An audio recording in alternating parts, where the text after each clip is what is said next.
Hello, my name is Timothy Peters, and I am applying for the role of paramedic. Um, so, what led me to choose a career as a paramedic is ever since I was a kid, I wanted to help people. And I've been looking throughout my life to find a calling that I'm passionate about, something that I really love. And I've always known that I wanted to take care of people and help people. And in high school, I had a teacher who actually he noticed that I had an aptitude for human anatomy and memorizing it and learning about it, and that I really loved it. And he recommended that I join the medical field. And when he spoke to me about that, I actually ended up finding EMS when I was looking at different medical jobs, and I ended up kind of looking at it and just being like, you know what, this is exactly what I want to do. And ever since I actually got started in the field and started working and learning about all of it, I've loved every second of it. Um, and it's definitely the most challenging career I've ever had in my life. Lots of ups and downs, but honestly, I wouldn't change it for a thing.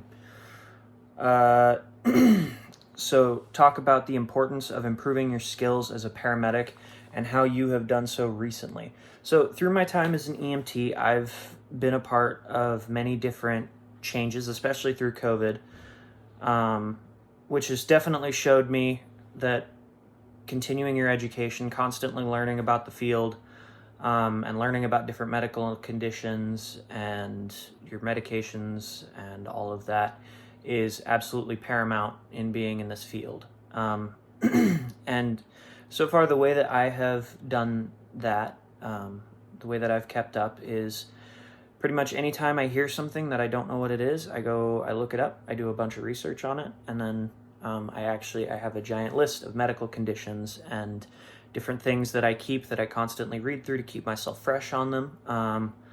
And I pretty much do that with anything that I hear that I don't understand. And how would you intervene with a frantic relative who is grieving over the injury of a child?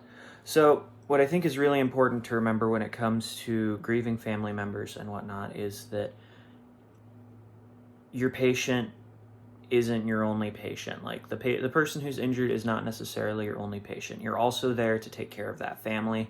And it's also really important to remember that there's more than one of you on scene. And depending on which department you're with, if they dispatch you with an engine, there's 5 of you on scene. And while the injured patient, depending on how critical, they're going to be your top priority, but the family's important too. So it's always important to grab one of your team members, go talk to the family, help calm them down. Best way to do that is it's be honest, be clear, be concise. Don't go into their panic. It is their emergency, not yours, but you are there to help, and you freaking out doesn't help anyone. So make sure that you're calm, concise, and that you're honest with the family as to what's going on and communicate very clearly with them. So how would you rate your driving skills in harsh conditions, and how do you have the experience doing so? Also, do you have any driving incidents on your record? So, my driving skills in harsh conditions are actually very solid. I've been driving an ambulance for years now, and I've driven through snow, rain, fog that you can barely see through. I've driven through down trees that are blocking roads. I've driven around power lines. Downed power lines, and tons of different situations, all without incident. I've never wrecked my ambulance before. I have been in a car accident personally about 4 years ago. The car in front of me, their brake lights did not function, so I didn't know they stopped, so I had rear-ended them.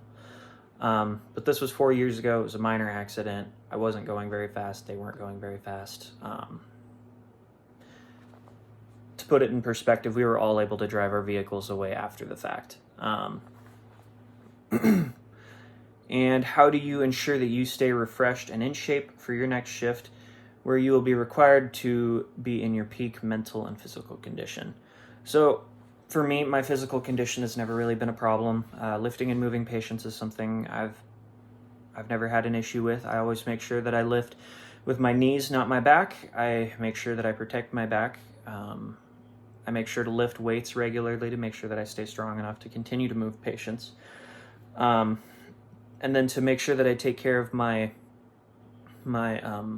mental capacity and stay in peak mental performance is I stay on top of my studies, but I also make sure that I relax prior to a shift. I take plenty of downtime to make sure that I'm not exhausted when I go into work. I make sure that I get 8 hours of sleep minimum before every single shift that I work.